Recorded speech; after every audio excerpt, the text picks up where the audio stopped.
भाऊ काय सांगणार? आपलं सावदा पोलीस स्टेशनच्या अंतर्गत आपल्या बाबतीत गुन्हा दाखल करण्यात आलेला आहे. नेमकं काय प्रकार आहे भाऊ? जवळजवळ 2.5 महिन्यापूर्वी सावदा परिसरामधील एक 40-50 हजार ब्रॉस मुरुम चोरी झाल्याची तक्रार एका व्यक्तीने केली.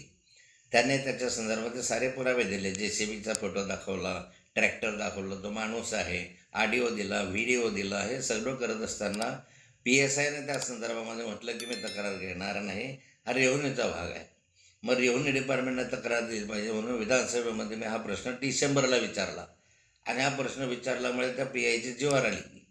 मग त्याने तरीही रेव्हेन्यू डिपार्टमेंटकडून घेतलीच नाही तक्रार, तर म्हणे इरिगेशनचे पाहिजे. मग इरिगेशनवाल्यांनी तक्रार केली, तरी इरिगेशनकडून फक्त अर्ज घेतला, टाळाटाळ केली FIR करण्यामध्ये. मग FIR केल्यानंतर आज 2.5 महिने झाले. त्याच्या चौकशीने पुरावे दिल्यानंतरही, आणि म्हणून मी त्याला त्या ठिकाणी विचारायला गेलो की 2.5-3 महिने झाले या संदर्भामध्ये शासनाच्या मुरुमाची एवढी मोठ्या प्रमाणावर चोरी होते. तो काही 1000-1500 ब्रॉस नाही आहे, 40-50 हजार ब्रॉस आहे. पण त्याच्या संदर्भामध्ये ते म्हणजे की मी चौकशी करतो आहे. आणि मी त्यांना सांगितलं 2.5 महिने कशी काय चौकशी होते आहे. तो म्हणे मला वाटेल तेव्हा तिथपर्यंत मी चौकशी करेल, मला काही बंधन आहे का तुमचं. म्हणजे त्याच्यामध्ये त्या रेव्हेन्यू डिपार्टमेंटवाल्यांनी पैसे खाल्ले. मग म्हटलं त्यांनी पैसे खाल्ले, तू गू काढला कशासाठी?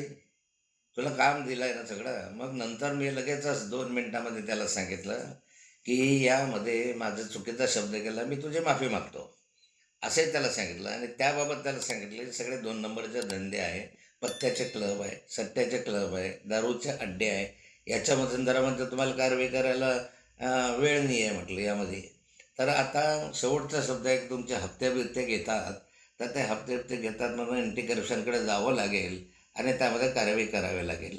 आत्ता ह्यांनी टाळाटाळ केली, गुन्हा दाखल केला, करू द्या गुन्हा दाखल केला, त्याचं काही हे नाही, लढायचं कायदेशीर. पण आता यांनी इतके दिवस हा गुन्ह्याचा तपास केला नाही, गुन्हाचा FIR घेण्यात टाळाटाळ केली. म्हणून मी स्वतः पोलीस प्राधिकरण, DG आणि अन्य वरिष्ठ अधिकाऱ्यांकडे या संदर्भामध्ये तक्रार करणार. मी पोलीस प्राधिकरणाला पुराव्यानिशी दाखवणार आहे की यांनी किती याच्यामध्ये विलंब लावला आणि जाणीवपूर्वक केला आहे. आणि नंतर मी सावदा शहरामधल्या आणि त्या परिसरात पोलीस स्टेशनच्या अंतर्गत माझ्या साऱ्या नागरिकांना आवाहन करणार आहे की कोण्या ठिकाणी पोलिसांचे आपले दारूचे अड्डे आहे, मटक्याचे अड्डे आहे, ते मला कळवा. म्हणजे मग मी दररोज मीडियासमोर जाऊन त्या अड्ड्यांचे फोटो दाखवेल.